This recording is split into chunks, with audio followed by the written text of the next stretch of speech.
大家好，我是一小点儿。应很多观众的要求，今天我们来做贝果。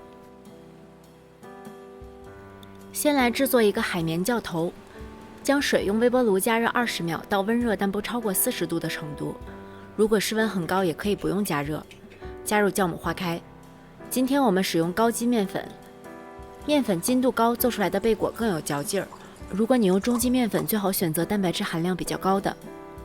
加入酵母水，搅拌均匀到没有干粉就行。在室温下发酵1个半小时左右，发酵时间根据室温高低进行调整。我的室温是25摄氏度。接下来制作煮面团。刚才发酵好的酵头体积会增大不少，含水量大，使它自然形成了很多面筋，里面应该是充满气孔，闻上去没什么明显的酸味儿。用酵头发面可以减少揉面的时间，还可以减少酵母的用量，改善面团的风味儿。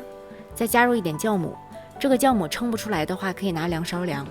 把它撒在面团上，让面团里的水分浸透酵母，方便它揉匀。加入面粉和盐。我们今天做的是无糖无油的贝果，在家待了几个月，我现在非常需要这种低脂的食物。如果你想放糖或油，我会把用量放在信息栏。将所有材料揉成团，根据面粉的吸水性调节面粉的用量。贝果的面团应该是偏硬一些的。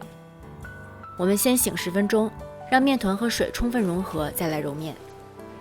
醒过的面很快就可以揉搓均匀，就用这种普通揉面的方法就可以。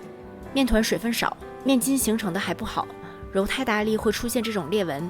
这个时候你只要轻轻揉一揉，就可以恢复光滑。揉5分钟，抻开看，它只有一点残破的膜。这种硬度的面团手揉基本是不可能揉出薄膜的，所以我们把它放到冰箱里静置10分钟。如果用厨师机，你可以直接用厨师机低速揉15分钟左右。经过静置的面团，面筋得到舒展，可以抻出一个还可以的膜，不是特别薄。但是贝果对于面团出膜要求不是很高，面筋没有揉完全，表面稍稍没那么光滑，但是口感上区别不是太大。面团的表面应该是很光滑的。发面我们可以找一个体积刚好是面团2倍的碗，这样比较容易判断面团的体积。室温下发到2倍大。作为参考，25度的室温下我发了1个小时。用手指蘸取面粉，在中间戳一个洞，它不应该回缩或者反弹。将面团按压排气，去除里面的大气泡，然后平均分成8份，每份大概100克。将每份剂子向中间折一折，翻过来搓成一个圆球，底下给它收收口，这样我们的面团就光滑了。盖好醒20分钟，让面团松弛一下，方便后面的整形。烤贝果的温度高，我们提前很久就要开始预热烤箱。一个很浅显的道理，预热到220度比180度需要的时间长，所以要根据烤箱算好开始预热的时间。将面团从中间擀开，2头留着，然后换个方向擀，这样就得到了一个长方形。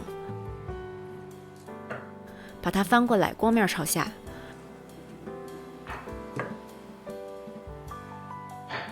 然后从上到下卷起来，卷紧一些，以免中间太多空隙。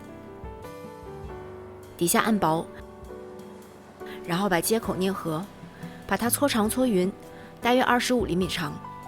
把接口朝上放，然后从一头剪开大约4厘米的口子，展开，再把另一头包进去。如果你用擀面杖或者手压扁，你会发现接口处总有一块有点细，用剪子剪就不会有这种情况。这样我们的贝果就整形好了。放在不粘的烤盘上，或者放在硅胶垫或油布上，唯独不要放在烘焙纸上，否则纸一湿会粘在贝果上。我喜欢把中间这个孔留差不多3到4厘米大，太小中间膨胀后受热不好，容易不熟。用保鲜膜盖好，防止变干。醒发30分钟，室温高可以20分钟，醒发时间越长它就越松软，反之就越扎实，所以可以根据喜好调节。烧一锅水，加入白糖，白糖可以帮助贝果上色。水开之后将火调小，保持微沸即可。然后将贝果光面朝下放进去，每面煮30秒。煮过的贝果它表面会定型，就不会再膨胀了，而且表皮会有一点嚼劲儿。煮的时间越久，表皮越韧。煮好后捞出来，用厨房纸吸取多余的水分。煮过的贝果表面会皱皱的，但是一进烤箱，里面一膨胀就会把它撑回去了。把烤盘放在预热好的烤箱中层，烤16分钟左右。中间有必要的话，可以把烤盘转180度，以免它们上色不均匀。到后期如果觉得颜色已经达到想要的深度了，可以盖上锡纸。开烤箱动作一定要快，以免烤箱温度骤降。bagel 出炉之后，先放在烤盘上晾一会儿，等不烫手了再转移到烤架上晾凉。刚出炉的 bagel， 如果你趁热吃的话，它表皮会有点酥脆，但我最喜欢的还是用 toaster 烤一下，这样边边都会变成焦脆的状态。这就是传说中的注入灵魂。抹上各种口味的 cream cheese。bagel 的热度会让 cream cheese 稍微融化，表皮吃起来有点韧性，中间是酥脆的，里面是顺滑的。bagel 加 cream cheese 这个组合就是我心中早餐的白月光，至今还没有什么能够撼动它在我心中的地位。如果你也和我一样喜欢bagel，请不要忘记给这个视频点赞并订阅我的频道。B 站的朋友请不要忘记投币、转发、收藏。我是一小点，我们下期再见。